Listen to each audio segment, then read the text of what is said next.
सुनील यादव जो है वो भी चुनावी मैदान में है। भीड़ की भीड़ जो है इकट्ठा हो रही है उसमें। वो कह रहे हैं कि भारतीय जनता पार्टी की लिस्ट में है ही नहीं हमारे। कि राजमहल विधानसभा की आवाज जो मैंने विधानसभा में उठाया, कितने प्रश्नों का समाधान इस सरकार ने करने का काम किया। जेएमएम कह रही है कि एक तरफ जो है मैया सम्मान के ऊपर आप लोग सवाल उठा रहे हैं, दूसरी तरफ आप लोग कह रहे हैं कि जैसी सरकार बनती है गोगो दीदी योजना जो है वो हम लाएंगे। इनको करना नहीं है, इनको चोर दरवाजे से, पिछले दरवाजे से बांग्लादेशी घुसपैठियों के पक्ष में खड़ा रहना है। जेएमएम ये कह रही है कि भारतीय जनता पार्टी हर आखिरी समय में जो है स्टार प्रचारकों को बुलाती है। पिछले बार भी 2019 के विधानसभा चुनाव में भी नितिन गडकरी केंद्रीय मंत्री आए थे और कहे थे कि गंगा पुल, राजमहल मानिकचक से जो गंगा पुल है उनका कार्य हम लोग प्रारंभ करेंगे, लेकिन अभी तक नहीं हुआ। ये उन पूछिए जेएमएम के नेताओं से, इस जिला ने मुख्यमंत्री भी दिया है। अगर ये सहमति दे दिए होते तो आज राजमहल के लोग भी गंगा पुल का पाया देख लिया होता।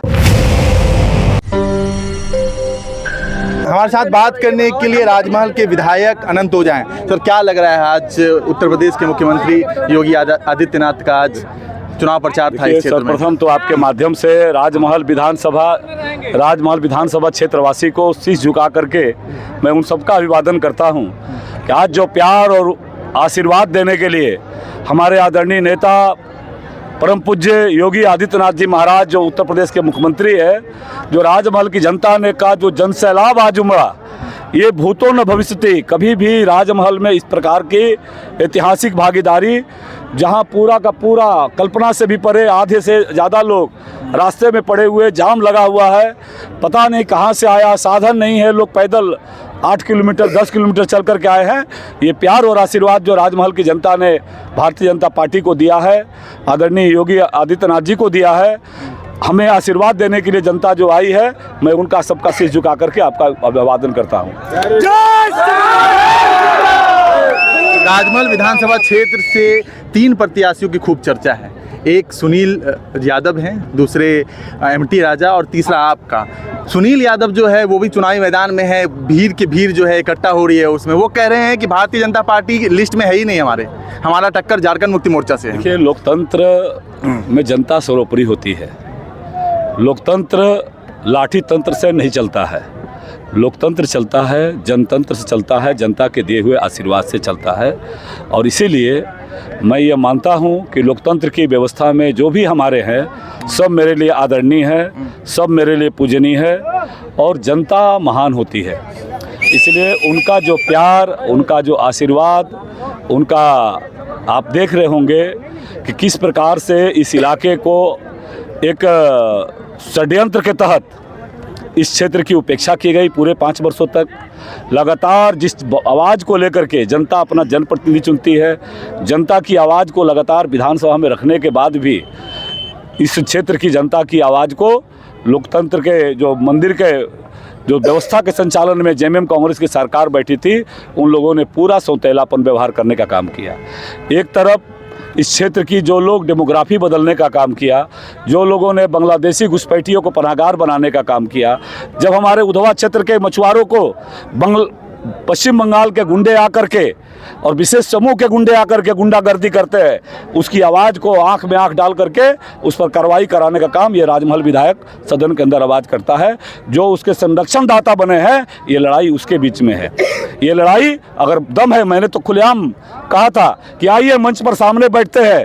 5-10 वर्षों का मैं विधायक हूँ, 5 वर्षों बीजेपी के सरकार में मैं विधायक रहा और 5 वर्षों तक यहाँ जेएमएम कांग्रेस की सरकार में विधायक रहा। अगर हिम्मत है तो सामने आए कि राजमहल विधानसभा की आवाज़ जो मैंने विधानसभा में उठाया, कितने प्रश्नों का समाधान इस सरकार ने करने का काम किया है। हम तो विकास की बात करते हैं, उस गरीबों के सपने को पूरा करने का बात करते हैं। ये घपले घोटाले कहाँ इन्होंने किया? पानी का टंकी खड़ा कर दिया। एक घोटाले का पैसा किसके पास गया? आज जब विधानसभा के अंदर जब मैंने सवाल उठाया, 52 मिनट बहस हुआ था। खुद उनके जेएमएम के मुख्यमंत्री खड़ा होकर के जवाब दिए थे कि हम ठीक कर देंगे।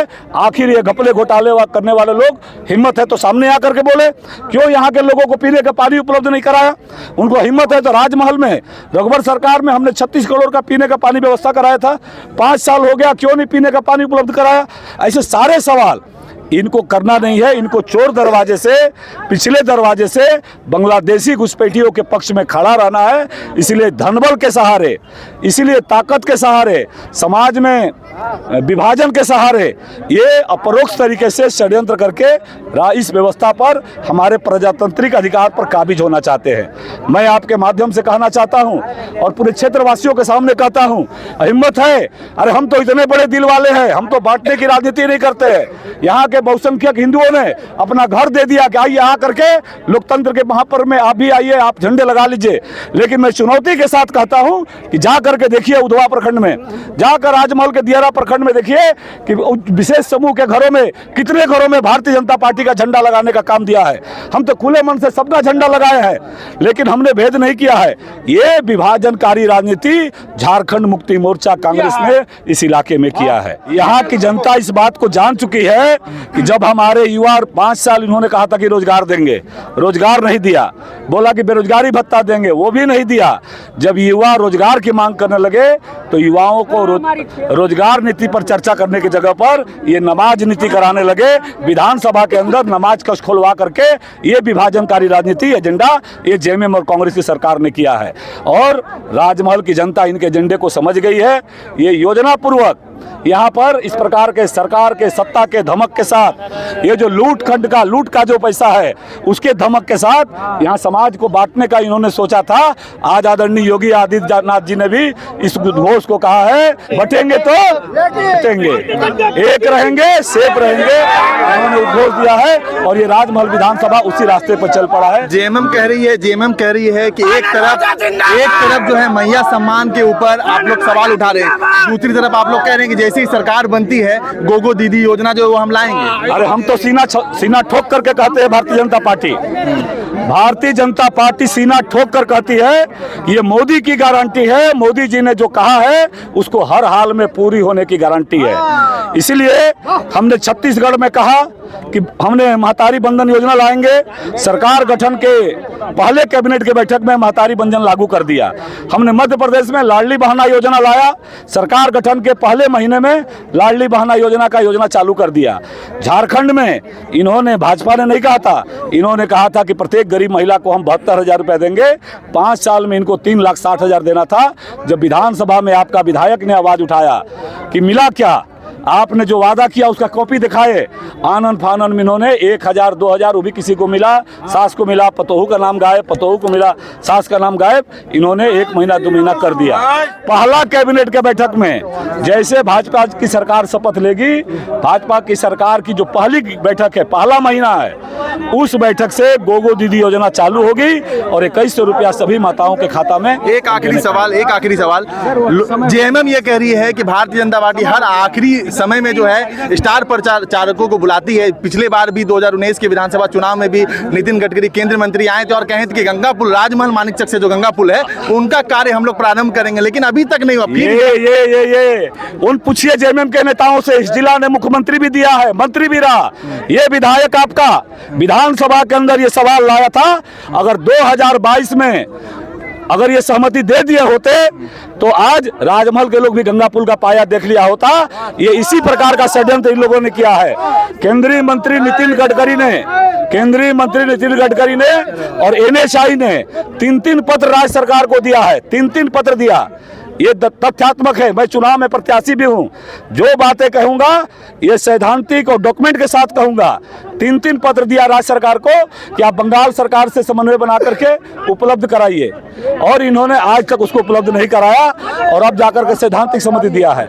इसलिए भारतीय जनता पार्टी की सरकार बनते के साथ हमने घोषणा पत्र में भी लिया है, और मैंने तो इतना तक कहा है, जैसे साहेबगंज मनिहारी गंगा पुल पर मैंने कहा था, वैसे मैंने कहा है कि हमारी भारतीय जनता पार्टी की सरकार बनते ही पहले महीने में, भारतीय जनता पार्टी की सरकार बनने के बाद राजमहल मानिकचक गंगा पुल का काम हम चालू करेंगे। नहीं होगा तो लोगों के दरवाजे पर वोट मांगेंगे। हमारे साथ बात करने के लिए अनंत ओझा थे, राजमहल के विधायक। 20 तारीख को इस क्षेत्र में वोटिंग होनी है, 23 तारीख को इस क्षेत्र का रिजल्ट आएगा।